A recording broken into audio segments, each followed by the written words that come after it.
Gold fever gripped New Zealand in the late 1800s. Tens of thousands of prospectors travelled here from the far corners of the earth, seeking their fortune in the goldfields of Otago. Among the miners were thousands of Chinese prospectors in a land they called the New Gold Mountain. But there would be no easy pickings in the harsh and desolate claims of central Otago. On top of the severe physical conditions, they endured an orchestrated campaign of racism. Mysteriously, there are very few material signs of the Chinese miners today, and often it falls to archaeologists to uncover evidence they were here at all. How could thousands of men leave so little trace of themselves? Take a step back in time as we go on the trail of the missing miners.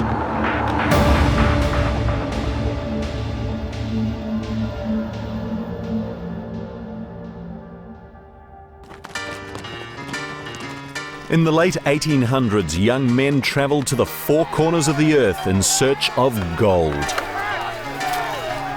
But the romantic notion of striking it rich didn't always stack up against the harsh reality of scraping a living from the soil. The first Chinese miners arrived here in 1866, and by the 1871 census there were over 4,000 Chinese in New Zealand, almost all of them scattered across Otago. But today, there's scarcely any sign of these thousands of men who had such a huge impact on our young country. Our search for the missing miners begins in the place where gold fever first took hold. This is where it all began, Gabriel's Gully. It was here in 1861 that Gabriel Reid first discovered gold, inspiring thousands of people to flock to central Otago, including many Chinese. As you can see nowadays, there's not a lot going on here, but just down the road, a small gold rush town lives on. And it's here, in the region that yielded 12 tons of gold in the first year of the rush alone, that a bold initiative is attempting to unearth nuggets of a different kind.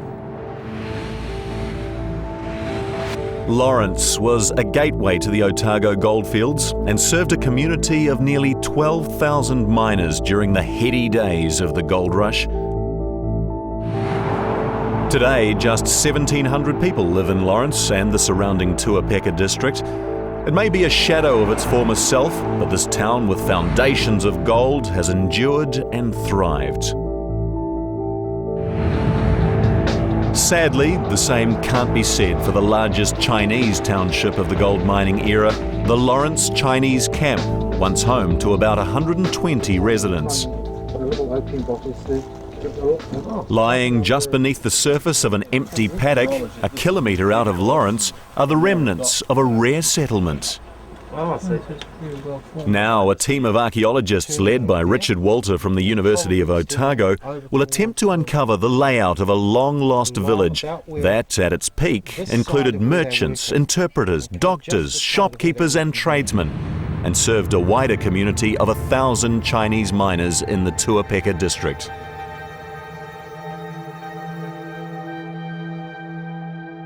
What have we got here? Do these rocks part? What little physical evidence remains will be painstakingly unearthed and analysed.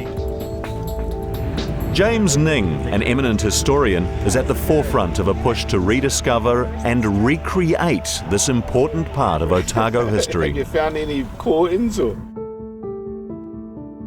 James heads a charitable trust that plans to build a recreation of the original camp. The Lawrence Chinese Camp Charitable Trust was formed to develop this site as a tribute to the Chinese gold miners. The archaeologists actually are going to guide us. They've found that it's never been ploughed, and therefore they can accurately dig up the layout of the entire township. We would use whatever photographs and knowledge we have to superimpose on that layout. The whole thing is to go for absolute accuracy, or as accurate as we can make it. Take just the side of where they're working there. The archaeologists have very little to guide them. There are only a few photos of the camp and limited historical records. We're right on the edge of the road. This area here, this is the road that ran right through the centre of the settlement, and you can see that it's sloping down, and it's sloping down here. We've got the drain. This is the drainage system that ran right down the edge of the road. Now the interesting thing here is that you can see that the drain stops there and it's piped underneath these stone areas. Now that's the entranceway to a house.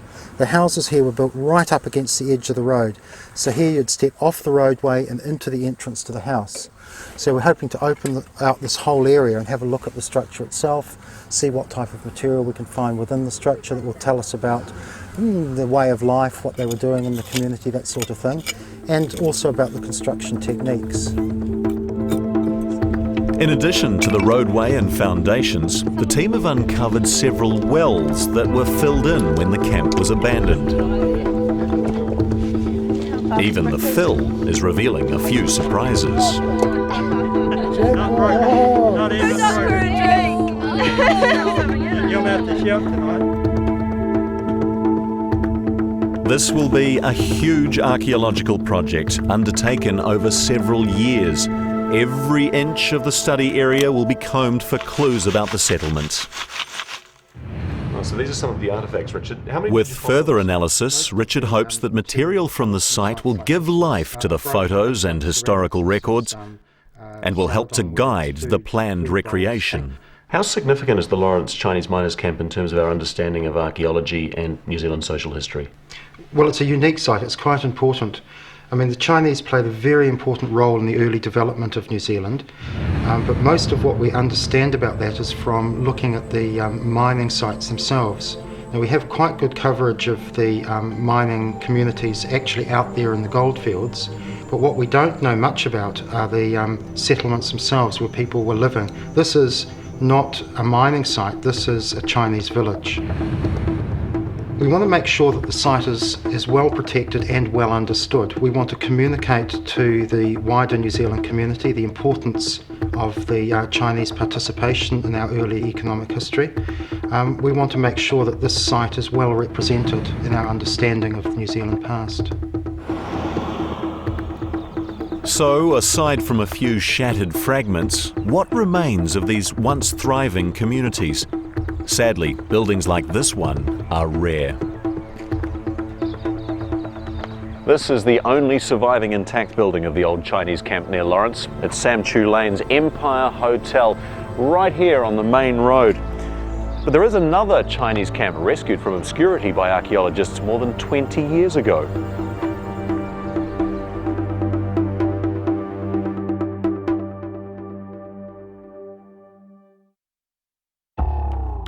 By the late 1870s, Chinese made up 40% of all gold miners in Otago. But today, the remains of their camps are visible only to archaeologists. It's hoped that an excavation near Lawrence will fill in the gaps in our knowledge about these pioneers. A small Chinese township once stood here, a rare permanent settlement in a landscape of scattered individuals. The project at Lawrence has special significance. Much of the physical evidence of the Chinese gold miners in Otago has been lost or destroyed.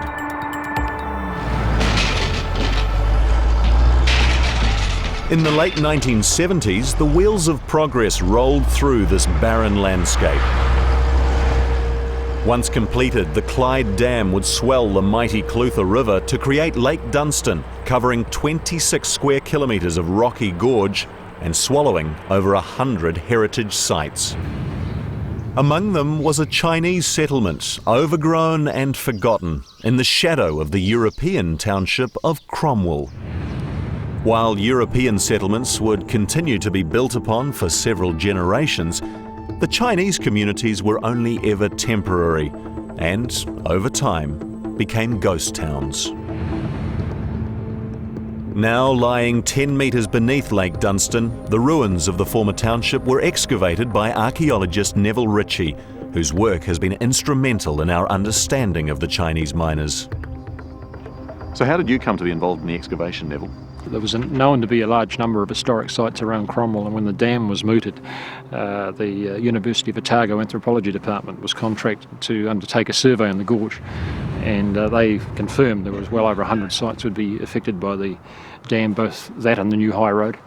And so it was decided to establish an archaeological project, and I ended up being in charge of it. And once we started sort of systematically checking out the sites in the gorge, it soon became apparent a lot of them were of Chinese origin. How many were there? 44 Chinese miners' rock shelters, several other huts, but the main one amongst them was the Chinese campsite down the bank here. Midline 2455. For Neville Ritchie, a clearer picture of the village is already beginning to emerge.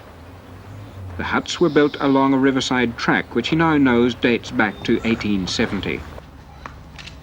The archaeologists would have just one chance to record details of this rare village site, and time was against them. As Lake Dunstan rose to claim the Cromwell Chinatown, the team was forced to abandon the site and continue their search for evidence above water level.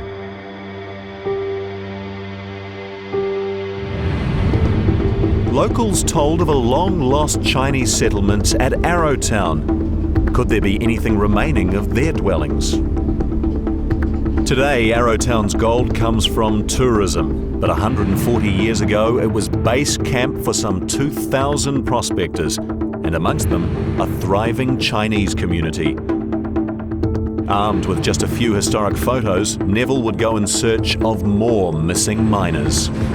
This was totally overgrown, the whole area. It was just a tangle of fallen trees and a lot of gorse and broom and everything growing through it.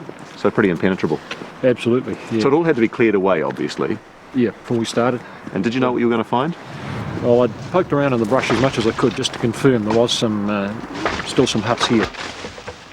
You got a hut here too. Tin Pan's hut ruins. Yeah, Tin Pan was, he ended his days as a vegetable hawker. He grew vegetables around here and hawked them around Arrowtown. And it's freezing here though. You could grow veggies. No, definitely you could grow veggies. His hut's obviously quite small. In fact, all the huts are quite small as we Yeah, look that's around. pretty typical of the size of the huts around here. They're only about 3 by 2 metres generally. Enough room to sleep in and store your goods, and that's about it. Smaller the better to heat, I suppose. Yeah. Yeah, this is a nice hut over here. This was hut 2. It was a nice one to excavate, and one of the larger ones in the settlement. It's quite a nice one from an archaeological point of view. So Neville, this is one of the restored huts, is it? Yeah, this is a hut, Simon. It was a nice little hut from both an excavation point of view and a restoration point of view. They've done, the original walls are up to about half the height, and they've restored it above that and done a pretty good match-up. And scattered among the ruins, a few fragments of the everyday items the miners had used. This is a soy saucepot, a distinctive type of vessel with a little spout, and these are found in quite large numbers in the Chinese sites, and it's one of the features of the Chinese sites that makes them distinctively Chinese, besides the architecture, and that is the presence of imported Chinese artefacts.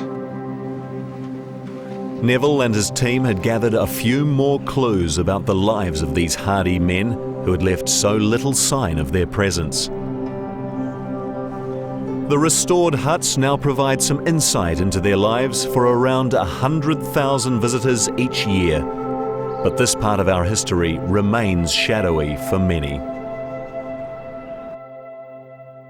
The Chinese miners were widely thought of as industrious and honest, but they never really lost their outsider status, remaining separate and self-sufficient. They worked cooperatively with their countrymen, patiently reworking claims that had been abandoned by European miners, forsaking the chance of a big find for a smaller but regular return. By living frugally, they could often save over half of what they earned. Over a 30-year period of intensive gold mining, it's estimated that Chinese miners extracted nearly a third of all the gold taken out of Otago.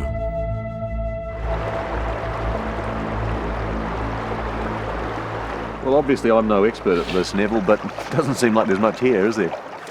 Yeah, it's not looking too good, Simon, but The Chinese worked this river over fairly thoroughly, and prior to that, the Europeans. The Chinese who came here, had they been gold miners back in China? No, they weren't, Simon. They mainly artisans and rural peasant folk, really. Had no experience with gold mining at all.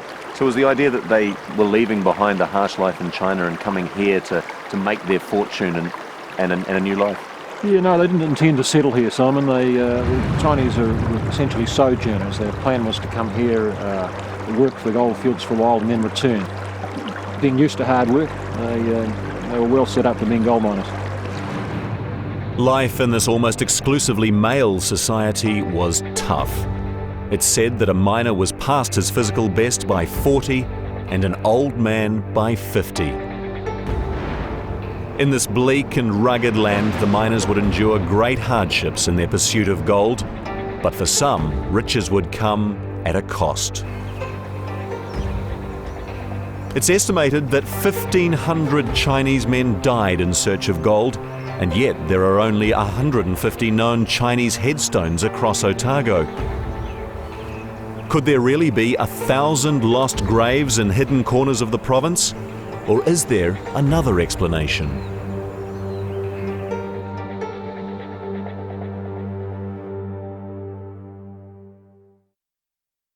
Just threw a bucket in.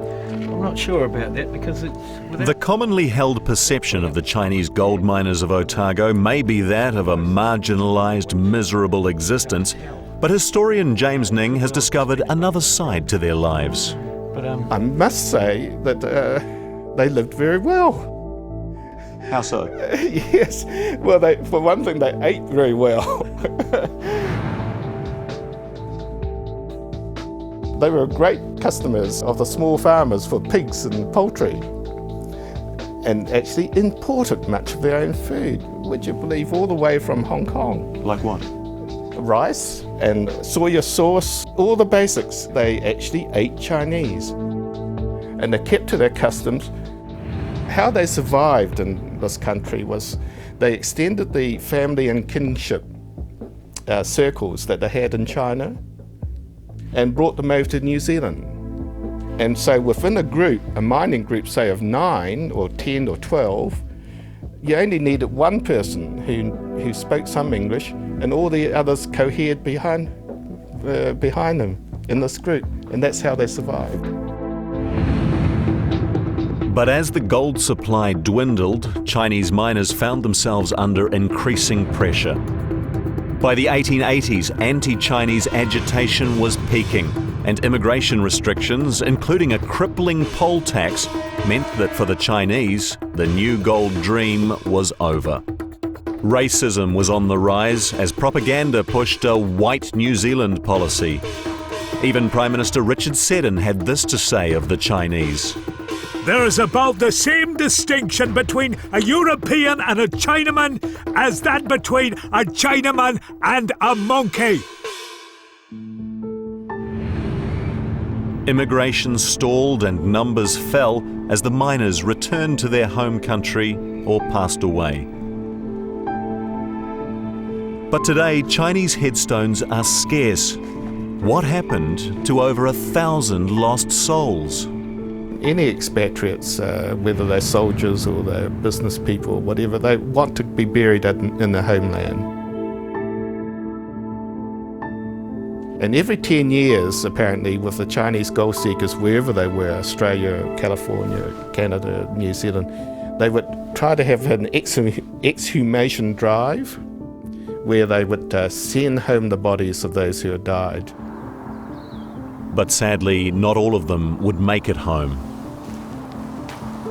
In 1902, the bodies of 499 Chinese men who had died on the new gold mountain were bound for home as part of the last great mass exhumation of Chinese graves.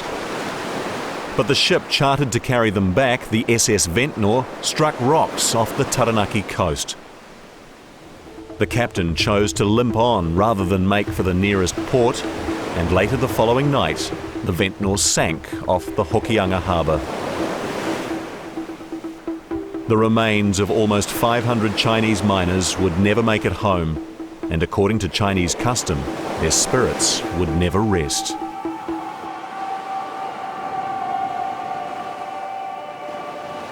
After rowing through the night, most of the crew made it safely across the Hokianga Bar to land on the beach at Omapere. 2 weeks later, a bag of human bones washed up on nearby 90 Mile Beach and was placed on the next ship to China, so at least one of the 499 made it home. By the early 1900s, nearly all of the Chinese gold seekers had left our shores. The short stay they had anticipated had often stretched into decades, and many spent more of their life in New Zealand than in China. And after they were gone, there was very little tangible evidence that they'd been here at all. A few old men who never made their fortune, or perhaps never managed to hold on to it, lived out their final few years in one of these decaying Chinese camps of Otago. Those without relatives were buried in simple graves, leaving almost no trace of their existence.